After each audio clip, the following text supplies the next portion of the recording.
جنات۔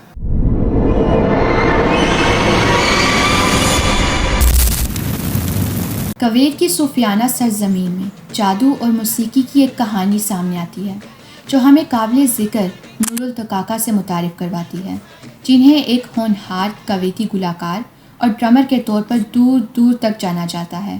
یہ نور التکاکا کی دل فریب کہانی ہے جس کی دھنیں نہ صرف انسانوں بلکہ جنوں کے بیچ بھی گونجتی ہیں۔ نور التکاکا 1990s کی ایک مشہور سنگر اور ڈرمر تھیں۔ کویت میں ایسا کوئی بھی نہیں تھا جو ان کا نام نہ جانتا ہو۔ وہ بڑی بڑی شادیوں، پارٹیوں اور بڑے بڑے پروگراموں میں پرفارم کرنے کے لیے بلائی جاتی تھی۔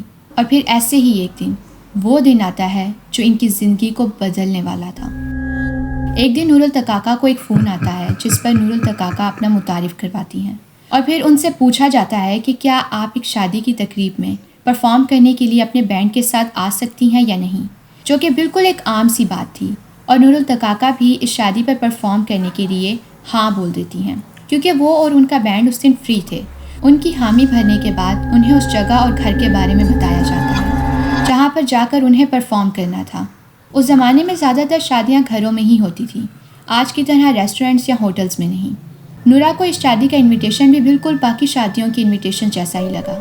پھر آخر وہ دن آ جاتا ہے جب نورا اور اس کے بینڈ کو وہاں پرفارم کرنے کے لیے جانا تھا۔ سب چیزوں سے بے خبر نورا اور اس کا بینڈ اس جگہ پر جانے کے لیے تیار ہو جاتے ہیں۔ وہاں پہنچنے پر وہ ایک بڑی اور شاندار حویلی کو دیکھتے ہیں اور سوچتے ہیں کہ امیروں کی شادی پر گانا گانے کا ایک اور دن۔ ایک بات ان کو عجیب جو لگی وہ یہ تھی کہ حویلی آبادی سے بہت دور اور سنسان جگہ پر تھی، پر انہوں نے اس بات پر کچھ زیادہ دھیان نہیں دیا اور حویلی کے پاس چلے گئے۔ حویلی کی گھنٹی بجانے کے بعد دروازہ کھولنے پر ان کی ملاقات ایک خاتون سے ہوتی ہے جو ان کا بہت اچھے سے استقبال کرتی ہیں۔ وہ سب فرش پر بیٹھ کے، اس وقت لوگ ایسے ہی زیادہ تر فرش پر بیٹھا کرتے تھے۔ بیٹھنے کے بعد بہت سی خواتین نورا اور اس کے بینڈ کو مبارکباد دینے کے لیے آئیں کیونکہ وہ بہت فیمس تھے۔ جب وہ ایک دوسرے سے مل رہے تھے تبھی انہیں ایک ایسا اشارہ ملتا ہے، وہ اشارہ جو کچھ دیر بعد ہونے والے واقعے سے انہیں چونکا دینے والا تھا۔ جب وہ خواتین ان لوگوں سے مل رہی تھیں اس دوران ان کی ٹیم میں سے ایک ممبر نے ایک عجیب سی چیز محسوس کی اور نورا کو بھی بتایا کہ ملنے کے دوران خواتین کے گال بہت گرم سے محسوس ہو رہے تھے، جیسے کہ ان سب کو بخار ہو، اور وہ بہت مردانہ یعنی مینلی محسوس ہو رہے تھے۔ نورا کو بھی یہ بات محسوس ہوئی، لیکن اس نے کہا کہ ان باتوں پر دھیان نہ دو، اور باتوں پر دھیان نہ دیتے ہوئے نورا اور اس کے بینڈ نے اپنی پرفارمنس شروع کر دی۔ ان کی پرفارمنس کو ابھی صرف 30 منٹ ہی ہوئے تھے کہ نورا کی ایک بینڈ ممبر کا دھیان ناچتی ہوئی عورتوں پر گیا، جن کو دیکھ کر اس کا رنگ پیلا پڑ گیا۔ وہ دیکھتی ہے کہ ان عورتوں کے ہاتھ بالوں سے بھرے ہوئے ہیں، اور جب ناچتے ناچتے ان کی اسکرٹ تھوڑی سی اوپر ہوئی تو اس نے دیکھا کہ ان کی ٹانگیں ایسی تھیں جیسے انہیں چھریوں اور کانٹوں سے اسٹیپ کیا ہو۔ وہ بینڈ میٹ اپنے حواس جیسے بالکل کھو بیٹھی تھی۔ نورا نے اسے تسلی دی اور کہا کہ ہم جلد اپنی پرفارمنس مکمل کر کے چلے جائیں گے، تم فکر نہ کرو، کیونکہ اگر ہم نے کچھ بھی کیا تو وہ ہم پر شک کریں گے اور نہ جانے پھر وہ ہمارے ساتھ کیا کریں۔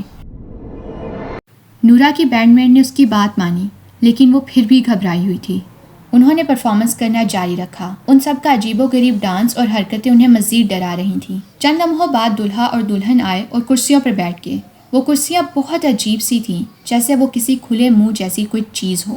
دولہا اور دلہن کے آنے کے 5 منٹ بعد سب لائٹس آف ہو گئیں اور ہر طرف اندھیرا ہو گیا۔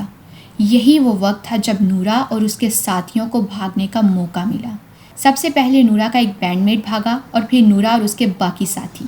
انہوں نے اپنا سامان سمیٹنے کی بھی کوشش نہیں کی اور بس اس حویلی سے بھاگنے اور اپنی جان بچانے پر زور ڈالا۔ حویلی سے نکلنے پر وہ جلدی سے وہاں سے بھاگنے لگے، تب تک جب تک رستے میں انہیں ایک شخص نے روکا نہیں۔ اس نے ان لوگوں سے پوچھا کہ تم لوگ رات کے 3 بجے اتنی جلدی میں کہاں بھاگ رہے ہو سب؟ نورا نے جب ساری بات بتائی تو یہ سب سن کر وہ شخص بھی حیران اور پریشان ہو گیا اور گھبرا کر بولا کہ وہ حویلی تو کئی سالوں سے بند پڑی ہے اور وہاں کوئی بھی نہیں رہتا، جہاں انہیں یہ معلوم ہوتا ہے کہ وہ اتنی دیر سے جس کی شادی پر گا رہے تھے وہ کسی عام انسان کی شادی نہیں بلکہ کسی جن کی شادی تھی۔ جن ایک عام مخلوق نہیں بلکہ یہ انسانوں سے بہت مختلف ہوتے ہیں۔ اسلام میں ان کو اس طرح بیان کیا گیا ہے کہ یہ اسموک لیس فائر یعنی ایک بہت ہی طاقتور صاف جلی ہوئی آگ یا مختلف قسم کی ایک ایسی طاقت جو عام انسانوں کو نظر نہیں آتی۔ یہ آزاد مرضی کے مالک ہوتے ہیں اور انسانوں سے الگ دنیا میں رہتے ہیں۔ کہا جاتا ہے کہ جنوں کے پاس ایکسٹرا آرڈنری پاورز اور ابیلیٹیز ہوتی ہیں، جیسے کہ شکل بدلنا، انویزیبلٹی اور انسانی خیالات اور ایموشنز کو بدلنا وغیرہ۔ کہا جاتا ہے کہ جن مختلف قسم کے ہوتے ہیں، کچھ اچھے ہوتے ہیں، کچھ شرارتی اور کچھ انسانوں کے لیے بہت برے۔ وہ شخص جس نے نورا کی کہانی سنی تھی، وہ بہت ڈرے ہونے کے بعد بھی نورا اور اس کے ساتھیوں کو ایک محفوظ سواری فراہم کرتا ہے اور انہیں ان کے گھر تک پہنچنے میں مدد کرتا ہے۔ یہ وہ دن تھا جب نورا نے سنگنگ کے پیشے کو ہمیشہ کے لیے چھوڑ دیا۔ جنوں کے ساتھ انسان کا زیادہ تر واسطہ تب ہی پڑتا ہے جب انسان اپنے خدا سے دور ہو جاتا ہے اور جب وہ اپنی اسلامک ٹیچنگ سے دور ہو جاتا ہے۔ یہ کہانی کتنی سچی ہے یہ تو اللہ تعالیٰ اور نورا اور اس کا بینڈ ہی جانتا ہے، پر نورا کا اس دن کے بعد سے سنگنگ کیریئر چھوڑ دینا اور قرآن مجید میں جنات کی ایگزسٹنس کے بارے میں بتایا جانا اس بات پر ہمیں یقین کرنے پر مجبور کرتا ہے کہ یہ کہانی سچی تھی اور جنات اصل میں ایگزسٹ کرتے ہیں، اور اللہ اور اسلام سے دور ہونا ہمیں کن کن مشکلات میں ڈال سکتا ہے۔